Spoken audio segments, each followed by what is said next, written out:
lifestyle. If I stay at home, I have a diverse range of people. They like music, or they like to go clubbing, or they like to go shopping, or they like this or that, but it's not nature. Something about camping is being part of nature, and it attracts people who are earthy people, so they like to be in touch with life in general. It's lots of campfires and sitting around campfires and talking and sharing and drinking and eating and going for walks and travelling and meeting up, and it's never the same. If you're at home, shopping. Going to the local pub is going to the local pub. It's just doesn't have that fulfilling aspect that camping has.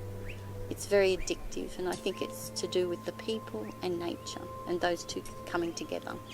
There's something about keeping in touch with nature. What makes me want to travel? I've travelled extensively so far in my life. I've done a lot of overseas travel. I've even been on a river cruise on the Amazon River. But always, they were holidays. And on a holiday, you pack up, you go, you have a good time, and then you come back home and you go back to work, and everything just keeps going until the next holiday, and off you go. But at this stage in my life, I'm close to retirement, and I want to have a change of lifestyle, to travel, but not for a holiday, to have it as a permanent thing. I'm out there and I'm going from place to place. I don't have to keep schedules with planes and bus groups and this sort of thing.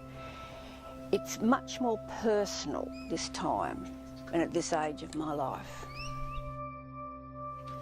It's a 1984 Mazda. It's quite comfortable. It's got shower, toilet, bed. She got me from Perth to the Gold Coast quite comfortably. Yeah, she's called Betty Swallocks, and she's mine.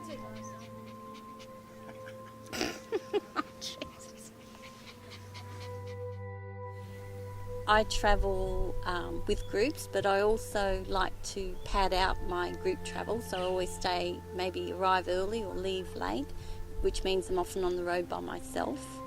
I tend to free camp, so I just arrive in a place usually about 2 or 3 o'clock in the afternoon. There's always a diverse range of people there.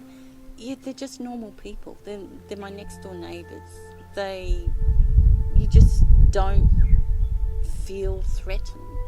There's nothing out there to be scared about. I mean, in the whole time I've been travelling, not one negative thing has happened.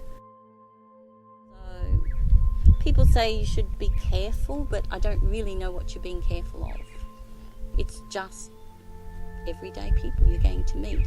If you are fearful, travel in a group like this one.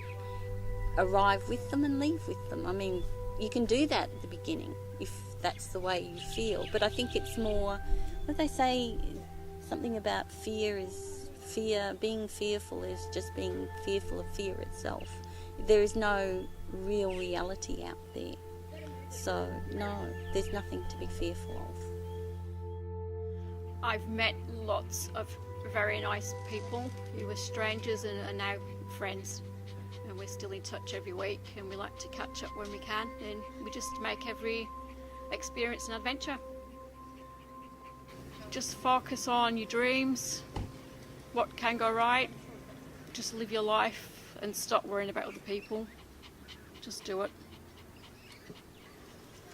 I find it interesting these days, there's a changing attitude in society.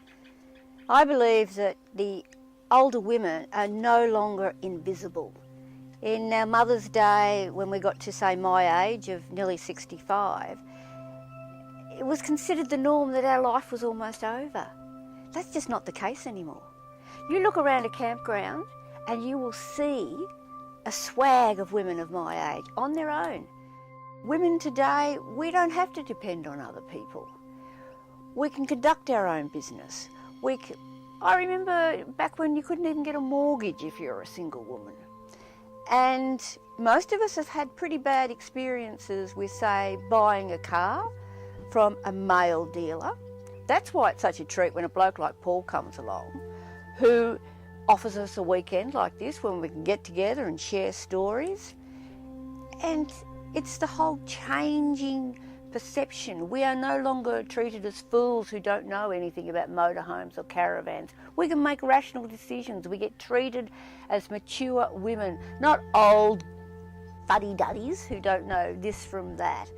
But we are part of society now, no longer sitting at home watching TV. We're out and about. We're driving big, huge machines and we're tearing down the roads and we're living it.